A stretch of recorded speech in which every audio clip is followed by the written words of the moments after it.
3 avantages que j'ai trouvé à faire un DEP. C'est parti.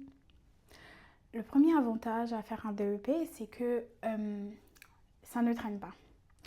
Les programmes que vous pouvez trouver sont entre 8 mois et 24 mois. Donc, vous n'arrivez pas à plus de 2 ans et ça passe vraiment vite. Donc, si vous arrivez au Canada et que vous avez déjà des diplômes de votre pays et que tout ce qui vous intéresse, c'est commencer à travailler le plus tôt possible, faire un DEP, c'est l'une des meilleures options parce que ça va vite.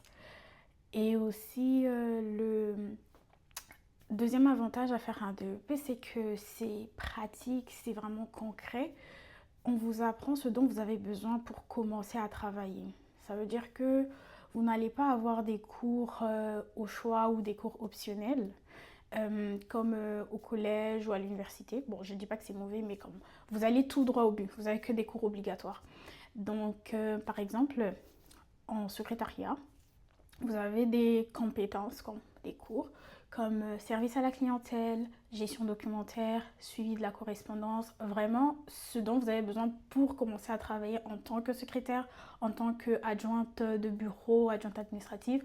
Vraiment, c'est super intéressant, ça vous permet de ne pas traîner ou tourner autour de ce dont vous n'avez pas exactement besoin pour le travail. Et le troisième avantage que moi j'ai trouvé aussi, c'est que vous avez un stage à faire. Okay? On a un stage à faire avant de terminer le programme. Et ça fait en sorte que vous voyez vraiment de vous-même ce que vous avez eu à apprendre et comment ça se passe sur le marché de l'emploi, comment ça se passe au travail. Vous voyez vraiment de vous-même. En plus de ça, vous avez la chance d'être retenu. La plupart des cas, la plupart du temps, vraiment, vous êtes gardé là où vous avez eu à faire votre stage. Mais même si ça n'arrive pas, vous sortez de là quand même avec le nom d'une entreprise dans votre CV en fait. Et ça fait que quand vous commencez à chercher de l'emploi, bah, les employeurs canadiens, quand ils voient qu'il y a déjà une entreprise qui a eu à vous accueillir chez elle, chez qui vous avez été stagiaire, pour eux, c'est quand même bon signe.